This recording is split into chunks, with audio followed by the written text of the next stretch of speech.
अब पीने के बाद एक आदमी जब सुबह उठा तो उसके सर में तेज दर्द होने लगा। वो अपनी साइड में देखकर डर गया कि एक मरा हुआ चूहा बिल्कुल उसके बगल में पड़ा था। जल्द ही उसे एहसास हुआ कि वो एक तिजोरी जैसे कमरे में कैद है जिसमें एक लोहे का दरवाजा और एक अलमारी है। बहुत सारी मक्खियां उसके आसपास भिनभिना रही थी। उनमें से कुछ मरे हुए चूहे से अपना पेट भरने में बिजी थी। इसके बाद उस आदमी ने घड़ी में देखा कि सुबह के 9 बज रहे थे। उसने वो लोहे का दरवाजा खोलने की बहुत कोशिश की लेकिन कोई फायदा नहीं हुआ। उसने दरवाजा पीट पीट कर चिल्लाना शुरू कर दिया लेकिन बाहर से कोई जवाब नहीं आया। उसे कोई अंदाजा नहीं था कि वो इस कमरे में कब और कैसे पहुंचा। थोड़ी देर बाद उसे पेशाब का प्रेशर बनने लगा और अब उसे बहुत जोर से वॉशरूम जाना था। पहले तो उसे लगा कि उसके साथ किसी ने मजाक किया है। उसे लग रहा था कि ये काम फ्लेचर नाम के एक आदमी का है जो उसके साथ काम करता था। वो मजाक में कहने लगा कि बाहर आते ही उसे नौकरी से निकाल देगा। लेकिन थोड़ा वक्त बीत जाने के बाद उसे एहसास हुआ कि बाहर किसी के होने का नामो निशान ही नहीं था। उसने जेब से अपना फोन निकालकर फ्लेचर को कॉल लगाई लेकिन वहाँ सिग्नल ही नहीं थे। इसका सीधा मतलब ये था कि बाहरी दुनिया से उसका संपर्क पूरी तरह टूट चुका है। उसने कमरे में मौजूद उस लोहे की अलमारी को भी खोलने की कोशिश की लेकिन वो भी पूरी तरह बंद थी।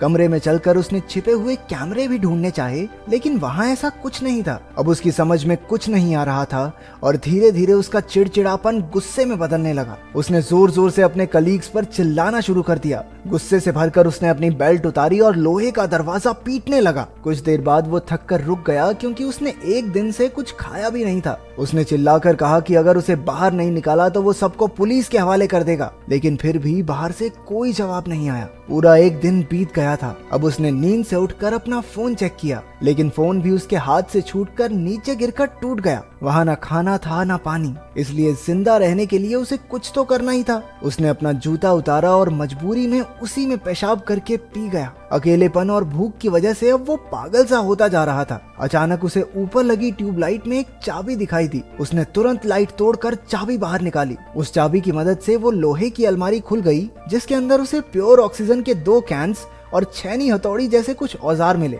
उसने औजारों की मदद से वो लोहे का दरवाजा तोड़ने की कोशिश की लेकिन दरवाजे पर एक खरोंच तक नहीं आई। वो वेल्डिंग मशीन के जरिए दरवाजे को जलाने लगा लेकिन उसे उसका इस्तेमाल नहीं करना आता था। वेल्डिंग गन की आग देखकर उसे एक आइडिया आया। उसने आग का इस्तेमाल करके फायर अलार्म को ट्रिगर करने का प्लान बनाया जिससे उसे थोड़ा पानी नसीब हो जाए। लेकिन बदकिस्मती से वो अलार्म नकली निकला। इसके बाद उसने छेनी हथौड़ी से दरवाजे का ताला तोड़ने का प्लान बनाया लेकिन वो दरवाजा इतना मजबूत था कि उसे तो दया तक न तोड़ पाए। भूख और प्यास से बेहद परेशान होकर वो डिप्रेशन में जाने लगा। उसने अपना गुस्सा निकालने के लिए अलमारी को जोर जोर से पीटना शुरू कर दिया लेकिन कुछ देर बाद वो फिर से शांत होकर बैठ गया। तभी उसे दीवार में एक छेद दिखाई दिया। वो तुरंत छेनी हथौड़ी लेकर उसे तोड़ने लगा। वो वहाँ सुरंग बनाकर बाहर निकलने की फिराक में था। धीरे धीरे कमरे में ऑक्सीजन का स्तर कम हो रहा था इसलिए उसने प्योर ऑक्सीजन ले ली लेकिन फिर उसके शरीर में ऑक्सीजन की मात्रा बढ़ जाने से उसे चक्कर आने लगे। उसने ऑक्सीजन कैन बंद किया और उसकी नजर उस मरे हुए चूहे पर लगे कुछ कीड़ों पर पड़ी।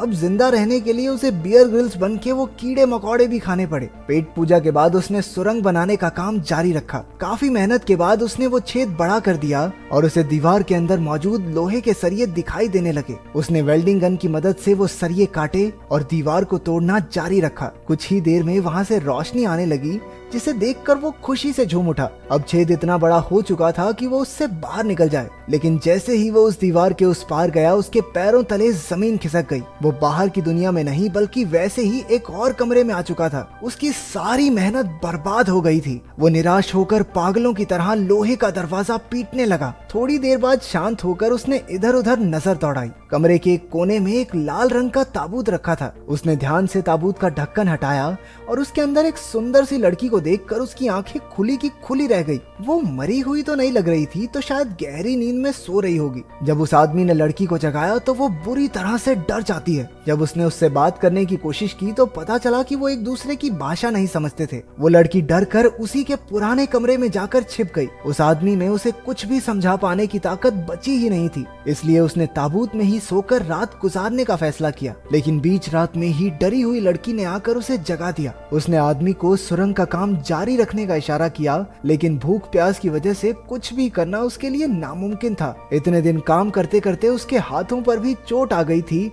और उसे अब आराम की सख्त जरूरत थी। उस लड़की ने खुद ही औजार उठाकर सुरंग खोदनी शुरू कर दी लेकिन ये इतना भी आसान नहीं था। थोड़ी देर बाद उसे पेशाब आ गया और वो दूसरे कमरे की ओर भागी लेकिन आदमी ने उसे वहीं रोक लिया। वो इशारा करके उसे कुछ समझाने लगा। असल में उसने 3 दिन से पानी नहीं पिया था और उस लड़की का पेशाब उसके लिए बेशकीमती था। थोड़ा हिचकिचाते हुए लड़की ने उसकी बात मानकर उसके जूते में पेशाब कर ही दिया। अपनी जान बचाने के लिए उसे ये वाहियात काम भी करना ही पड़ा। हालांकि वो लड़की उसकी भाषा नहीं समझती थी, लेकिन आदमी को देखकर वो ये समझ चुकी थी कि यहाँ जिंदा रहने के लिए क्या करना होगा। फिर आदमी उसे कीड़े खाने भी सिखाने लगा, लेकिन वो कीड़े खाने से साफ मना कर देती है। इसके बाद आदमी उस कमरे की दीवार पर छेद करने के काम में लग गया, लेकिन काफी वक्त लगे रहने के बाद भी वो छोटा सा ही छेद कर पाया। इसे देखकर वो लड़की निराश होकर रोने लगी।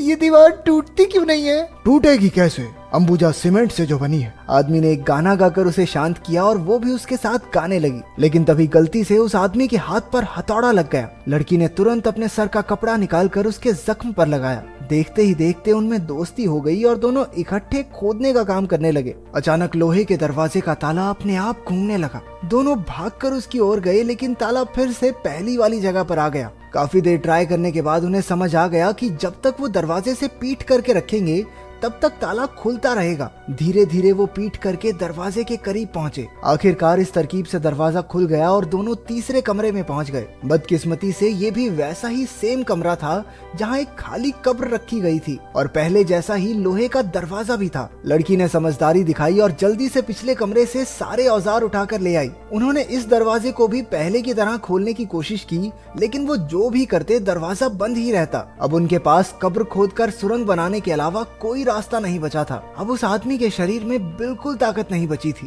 और वो चक्कर खाकर गिर पड़ा। लड़की अब भी ठीक थी क्योंकि उसने इतना काम नहीं किया था। अब आदमी के शरीर में बुखार आना शुरू हो गया। तभी उसे उन्हें कैद करने वाले की असली इच्छा का एहसास हुआ। आदमी को लगा कि उन्हें कैद करने वाला उन दोनों को एक दूसरे का कत्ल करते हुए देखना चाहता है, इसलिए बाहर निकलने के लिए उनमें से एक को मरना होगा। कमरे में रखी कब्र ही उनमें से एक की मंजिल है। सारी मुसीबत खत्म करने के लिए आदमी ने लड़की का खून करने के बारे में सोचा, लेकिन वो ऐसा कर नहीं पाया। अब उसकी जिंदा रहने की सारी उम्मीद और इच्छा खत्म हो चुकी थी, इसलिए उसने खुद को ही कब्र में लेटा लिया और मौत का इंतजार करने लगा। लड़की ने उसे थप्पड़ और घूंसे मारकर जगाए रखने की कोशिश की, हालांकि आदमी में कोई हलचल नहीं हुई। उसने आदमी को कब्र से बाहर निकाला और उसे जमीन पर लेटाकर सुलाने लगी। अब वो भी सबसे तंग आ गई थी, इसलिए वो दरवाजे पर जाकर चिल्लाने लगती है, लेकिन बाहर से चूं तक की आवाज नहीं आई। अब उसे भी कोई रास्ता नहीं दिख रहा था। आखिरकार उसने अपने आंसुओं से आदमी की प्यास बुझाई। अगर वो मर गया तो वो भी ज्यादा देर तक बच नहीं पाएगी। कुछ देर बाद उसने अपने कपड़े उतारने शुरू कर दिए। बेहोशी की हालत में भी आदमी को समझ आ गया कि वो क्या कर रही है। लड़की के छूने से वो भी हल्का हल्का जागता रहा। जैसे तैसे लड़की ने पूरी रात उसे जगाए रखा। कुछ देर बाद दोनों थक कर जमीन पर सो गए। थोड़ी देर बाद जब आदमी की आंख खुली तो उसने देखा कि लड़की उसके पास ही सो रही थी। रेंगते हुए वो दूसरे कमरे तक गया और ताबूत से कपड़ा निकाल कर उसने लड़की को उड़ा दिया। इसके बाद वो कमजोरी से एक बार फिर बेहोश हो गया। तभी उसे ताले के घूमने की आवाज सुनाई दी। दोनों तुरंत उठ गए और पिछली बार की तरह इस बार भी दोनों ने दरवाजे की तरफ पीठ करके आगे बढ़ना शुरू किया। अब आदमी इतना ज्यादा कमजोर हो चुका था कि खुद से चल भी नहीं पा रहा था। लड़की किसी तरह उसे सहारा देकर अपने साथ दरवाजे तक ले जाती है। अचानक इस बार दरवाजा खुल गया और एक बेहद खूबसूरत नजारा उनकी आंखों के सामने आया। लोहे के दरवाजे के बाहर की दुनिया किसी स्वर्ग से कम नहीं थी। चारों ओर बेहद सुंदर झरने, पक्षी और फूल फैले हुए थे। इतना सुंदर नजारा उन्होंने आज तक नहीं देखा था। दोनों ने एक दूसरे की ओर देखा और खुशी से मुस्कुराने लगे। इतनी मुश्किलें सहने के बाद उन्हें आखिरकार